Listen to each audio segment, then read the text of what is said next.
Well, hello and welcome to the candy wallpapered upstairs hallway of the dollhouse for another reading from The Secret Language of Birthdays by Garrett Goldschneider and Joost Elfers for August 29th, the day of structured action. That's right. And what do we have here is an image or a visual representation of the day of structured action here at the top of the page. Well, it's what I guess you'd call a stool with some kind of flower wreath atop, but you can't really see it.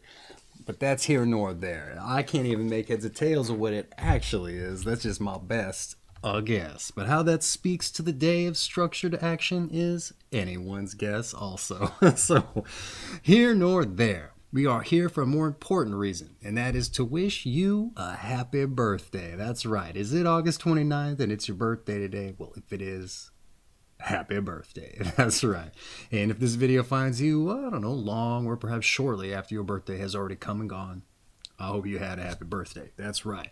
But for everyone else who's just joining us to help celebrate August 29th day, folks' birthday, I just want to say hello and welcome, and I hope you enjoy yourself. Now, before we dive in with the birthday reading directly, let's roll us some dice. That's right. Hey, why are we rolling dice? It is the DykASSt, a birthday cast, so we got to live up to the namesake, but we also do it for synchronicity's sake. That's right. What do we roll us today? Oh, a 3 and a 2 for a 5. All right. Hey, it didn't really line up with your birthday, but that doesn't necessarily mean anything, all right? These are just numbers that you take with you out into the world if you're wanting to see the universe line things up for you and show you it is with you on your path, with you on your journey. As you go out into the town square, I say, and maybe just look for you for some numbers for your signs, right? Your 2 and your 3 for a 5. Maybe you see I don't know, an address with 32 on 5th Street maybe. So head on in there, see what you see. What is this place? I don't know, maybe it's some pottery type barn. Maybe they sell stools and flower wreaths. Oh, that would be a heck of a synchronicity, would it not? All right. Somebody asks you why you're in there, you just tell them, hey, this guy did a video on my birthday. He was talking about synchronicity, and he told me to keep an eye out for a 3 and a 2 for a 5, and guess what your address is? And I'd be like, and so? And he'd like, hey, listen, man, you don't understand. I don't generally get signs from the universe. And yeah, you might think it's a quinky dink there, but hey, let's just take it for what it is. It's an opportunity for you to get out into the world, get your steps in. That's right. That might figure more predominantly in your day than you think. That's right. But hey, maybe they aren't such a negative Nancy. Maybe they close up shop and they join you. That's right. Sometimes it's just little things that show you you're on your path and make your day a little more interesting. And why is that? Because you were open to it. That's right. Okay, hey. That's enough about synchronicity. You can dive in elsewhere. I'm just doing this for fun, all right? Because it is the DykASSt birthday cast. That's right. But hey, let's get in with your birthday read, all right? Your month is August. Your day is the 29th. And your sign is 5 to 7 degrees, Virgo. Hey, there's a 5 in there. And your period is a Virgo I specifically. And your quality and element is a mutable earth. August 29th, the day of structured action. Those born on August 29 hate chaos above all things and therefore seek to bring structure and clarity to their work. This is by no means to suggest, however, that they are rigid or dull. On the contrary, they are impelled to action and in addition may have great fire in the belly, but somehow express themselves in an ordered and organized fashion. Improvisation is a reoccurring theme in the lives of August 29 people. And this means not only that they are rarely at a loss for what to do, but will find their way out of a problem situation by thinking up a new solution right on the spot. In this respect, they are positive thinkers and doers, always searching for a more efficient, elegant, or consistent function. Yet those born on this day do not have a firm grip on their feelings. Very emotional people many can barely keep their private lives together. August 29 people typically make a strong effort to separate their public lives, often highly successful, and their private lives, usually tumultuous, it says in parentheticals. But inevitably they lose control from time to time and allow emotions to spill over, causing them no end of trouble. Now, one might think that August 29 people should just concentrate on their work and let their private life go hang. But their need for family, friends, and an affectionate mate is very strong. Not overly social people, they must be able to express their love in an intimate fashion toward those close to them. And this is where the conflicts begin. They are often torn between their work on the one hand and their need for a fulfilling private life on the other. One big problem for those involved with or married to an August 29 person is that this is sometimes difficult to capture their attention, and that it is rather difficult to capture their attention, rather. Indeed, many mates of August 29 people feel a sense of loneliness. And for most people wishing to reach those on this day, direct emotional appeals may work best. August 29 people are very physical.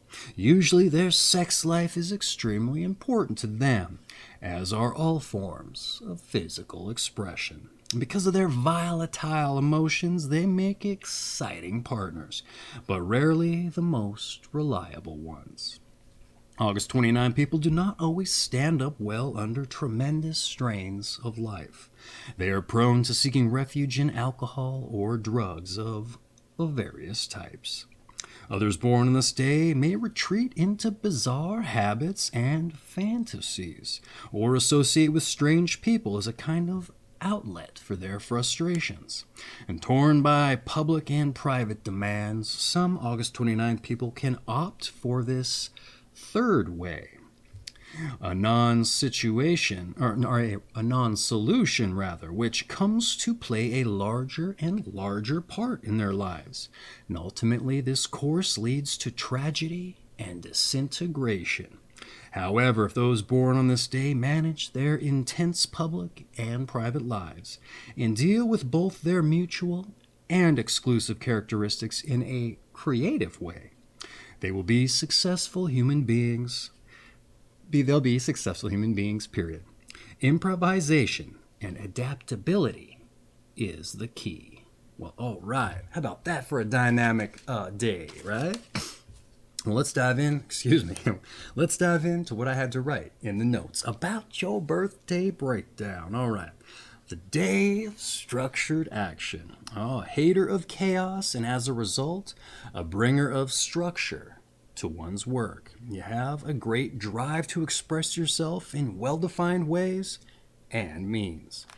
And who doesn't love organization, right? That's right. For example, you could be an absolute dirty house rat, but provided everything is in an organized place, you give off the illusion of cleanliness. That's right. And that just speaks to the power of organization, right? But if you are a dirty pack rat, you're probably already aware of as much, right? Being a problem solver and a positive thinker. That's right. The reading does say people born on this day do not have a firm grasp on their feelings and have a hard time keeping their private lives together. So hopefully you're the anomaly, the exception to the rule. But if not, then I just say go easy on things, all right? Let things breathe a bit if you can. And if it is a real problem you're facing, even after a cool head has prevailed, well, bring that problem-solving strategy and talent that you have to bear, all right? And improvise your way out. That's right, improvisation. What else we got here? No reason for things to be tumultuous, right? I don't think anybody wants that. So, lesson, you actually really do like chaos, but like in secret, maybe. The reading also relates that your sex life is extremely important, but you're volatile and unreliable in a relationship. And to that I ask, why? I mean, the beauty of a relationship is that it's a two-way street, right? One ways just cause headaches and traffic confusion, all right? And you usually get tickets if you go the wrong way down a one-way, right? Or hurt people. So you gotta get on that two-way street, okay? Yeah, but so when traffic's good, there's no reason for drugs and alcohol either, right? Oh, and how about the book arriving at the same solution that I did? Improvisation. That's right. I write the notes as I go through the reading. I don't read it first because I know I'll forget stuff. And so I came to that same conclusion. How about that? All right. Hey, that was your birthday breakdown. Let's take us into your numbers and your planets. All right. Numbers and planets. Those born on the 29th of the month are ruled by the number 2, as 2 plus 9 equals 11, and 1 plus 1 equals 2. All right. And by the moon, since those ruled by the number 2 often make good co-workers and partners rather than leaders, this quality will fit certain group-oriented values of August 29 people. However, it may also act as a brake on individual initiative and action, producing frustration.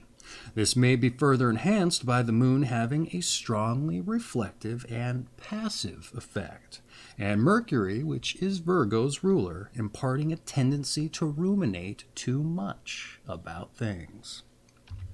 Well, geez, how about that for numbers and planets?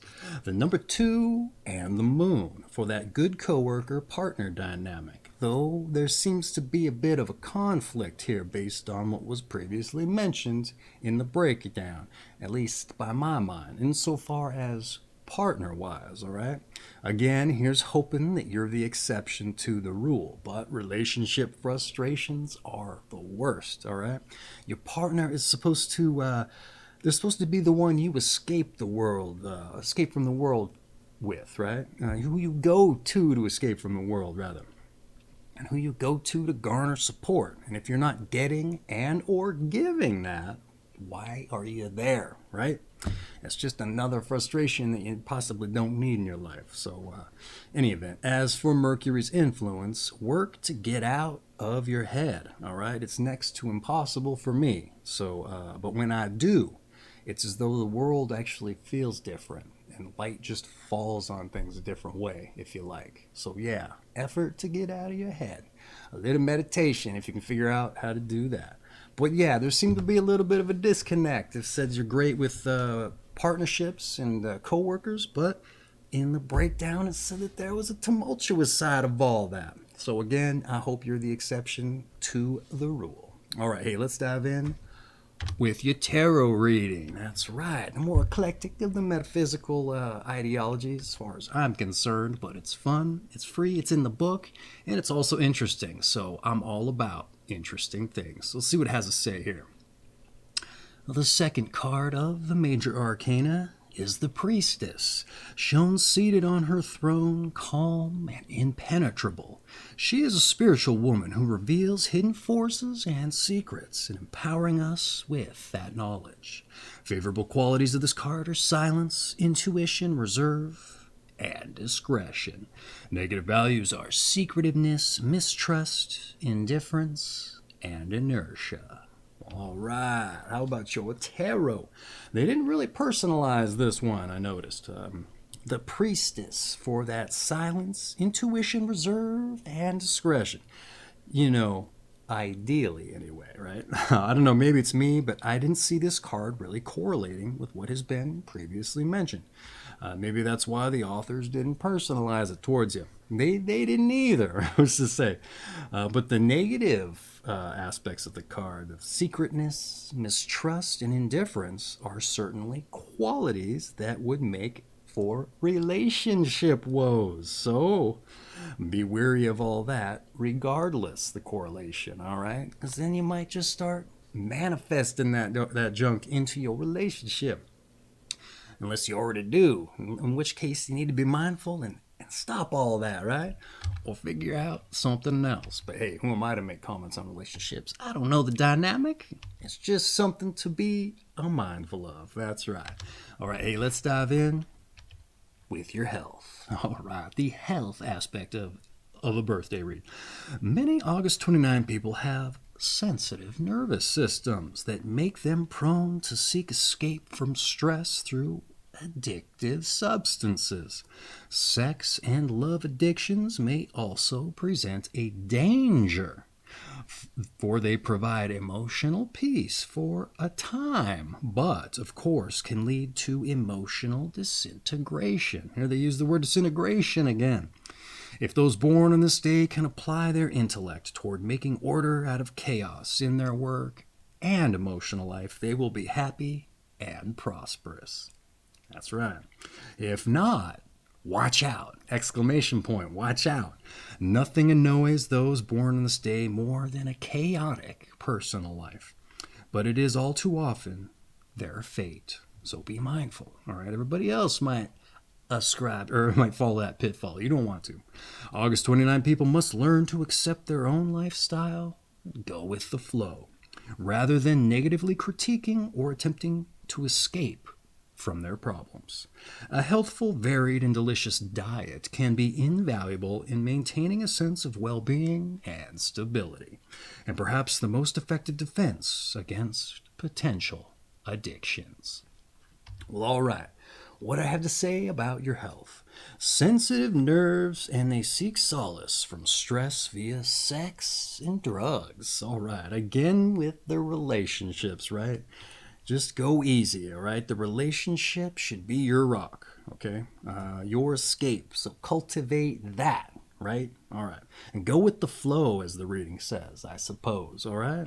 Or get addicted to food, apparently, with no mention of exercise, which is an anomaly. They usually tell you to go strong, go light, or be kind of ginger in your application to the exercise. I don't know how the stars dictate that, but they do drill down on it. And for you, zero mention. So maybe take some of them frustrations out on a treadmill or chew some iron, you know what I mean? Get those biceps and triceps nice and bulbous or whatever they do. I don't chew much iron, so I don't know. Let's move on to some advice, as if you haven't gotten enough of it already. All right, unsolicited at that. Okay, here's some advice. Lighten up and get to know and like yourself. Go with the flow. All right, learn to make an easy transition from public to private life and avoid making impossible demands on yourself. Take frequent vacations with those you love. All right, quick, fast advice. It's been that way the past week or so, but hey, doesn't mean it doesn't have any value. Let's see. Make an easy transition between public and private life. I like that, all right? And don't make impossible demands of yourself or your partner. That's what I have to say. If we're going to drill down on relationships, let's drill down. Don't make demands on your partners either. Two-way street, all right? And if they're making them on you, hey now, you just make sure you point out, I ain't making demands on you, right? I don't know how your relationship dynamic is, but that's what I would do. And I would do it in a way that's diplomatic, I suppose, or at least try. So, yeah, be diplomatic, all right? Okay, what else we got here? So don't make demands on yourself or your partner, I would add. Also, throw some exercise in there. The reading usually doesn't miss that, though I already added that in there with the ad-lib. So, in any event, hey, let's move on to your meditation. Let's just take things down and go with the flow. That's right. That's how simple it can be if you didn't know. Anyway, let's get serious here for your meditation. As has been said, we have met the enemy, and he is us. Once again, as has been said, we have met the enemy, and he is us. All right, that's your meditation. I ain't going to try to break it down, interpolate it. It's your birthday. That's just for you. All right, let's dive in with your strengths and your weaknesses. If we didn't need to further drill down on it, let's get it. Your strengths. You're adaptive, you're imaginative, and you're structured. And your weaknesses. Are you ready? You're escapist, needy, and I don't like this one, Unstable. Oh, nobody likes that one. But hey, we've all got strengths and weaknesses, and as long as we hear them and we're mindful, I mean, maybe they don't even apply to you, but you hear it, and now you're a little bit sensitive to it. Oh, am I unstable? Ugh, I better make sure I'm not. That's right. That's right. Okay. Hey, next, let's move on to those born on this day, so we know who shares your company, who also bears your birthday. That's right. I also like to take this opportunity to explore something that I notice with a lot of folks. You know, I get out in the world and I meet people and I ask them what they do, and more importantly, if they like it. And a lot of times you can just tell on their face that they don't, if they don't say as much. You can read it there, right? And you know what? I've kind of come to figure out that a lot of times just this world doesn't really support people's passions, you know, usually because you got to get right out of college and into a career, or maybe you don't even go to college because you got to get right into a job to support a family or find some sense of security. And so you don't have an opportunity to put in the time and put in the work to figure out your passion. And so I think this is the perfect opportunity to explore what other people did. Now, it wasn't necessarily their passion, but it obviously put them on the map. So maybe if you find yourself in the same pitfalls, you can draw a little inspiration, or at the very least, find out who shares your company and what lottery you drew. All right, let's dive in with those born on this day. We've got Charlie Bird Parker. He was a bebop pioneer, alto saxophonist, composer, and died at the age of 34. We also have John Locke, the British empiricist philosopher responsible for essays concerning human understanding. We also have the king of pop, Michael Jackson, superstar singer, dancer, songwriter, and entertainer. We also have Charles Kettering, director of the GM Research Lab, invented the car starter, and ethyl gasoline. No, I'm not saying that right. High combustion auto engine. We have Maurice Maeterlinck, was a Belgian Nobel Prize winning writer and dramatist, essayist, and is responsible for The Blind. We also have William Friedkin, film director of The French Connection. Richard Attenborough, British film actor, director of Gandhi. We also have Jean Ingres, French classical painter. Dinah Washington was a jazz singer. Elliot Gould, film actor. Bob Beamon, U.S. Olympic gold medal winning long jumper and world record stood for 23 years. We also have Wyomia Tyus, a U.S. Olympic two-time gold medal winning 100-meter sprinter. Peter Jennings, the TV journalist and ABC anchor. Preston Sturges, the film director of Sullivan's Travels. Oliver Wendell Holmes Sr., physician and writer. Lyman Lemitzer, a U.S. Army strategist. Tom Gunn, Thom Gunn, British poet and LSD experimenter, and Mark Morris, a choreographer, dancer. And we also have Slobodan Milosevic, Serbian leader. Now I've heard that name before, only pronounce it a little better. And Robin Leach, the TV host. That's right. And on account of me butchering all the names for respect to them, so we make up for it. Let's give the company logo a little bit of a chop there. And I guess that fulfills everything in the book for today. So let's take us out by saying your season is summer. And your sign, once again, is Virgo, of the Virgo I period specifically. And your quality and element is mutable earth. And this has been The Secret Language of Birthdays by Garrett Goldschneider and Just Elfers for August 29th, the day of, what was it? I closed it too early there. Hurry up, dude. Hurry up. What was it? The day of structured action. That was pretty unstructured action on my part, but it's not my birthday, so it makes sense. All right, hey, I have an affiliate link for this book in the description. If you're curious of diving in further and picking up your own copy, hey, it's worth purchasing and owning yourself. And I don't say that on account of a little tiny commission I may or may not get. This thing makes a great addition to your coffee table, and it's going to get the party started and get the conversation flowing if you have yourself a party, or if you're just spending a night at home with that person you're in a relationship with. Might help them have a little bit of release if there's this little bit of that tumultuousness going on. That's right. Like, oh, it's just in my nature, right? Any event, hey, once again, on a more serious note, the most serious note, I just want to say, happy birthday. I hope you have a happy birthday. That's right. And I'm glad you joined us today. You made it this far. And I hope if this spoke to you or didn't speak to you, either way, you enjoyed yourself. It's all done in lightheartedness, folks. And I just want to extend my appreciation to you. And for everybody else who joined in and celebrate August 29th birthday, I hope you enjoyed yourself too, all right? And I hope you join us for your birthday read. And once again, before we forget, your daily numbers, a 3 and a 2 for a 5. Get out there and look for it. And if you don't remember, I think your daily your number was 2. You ruled by number 2. Keep a lookout for them. All right there. Happy birthday once again. Take care of yourself.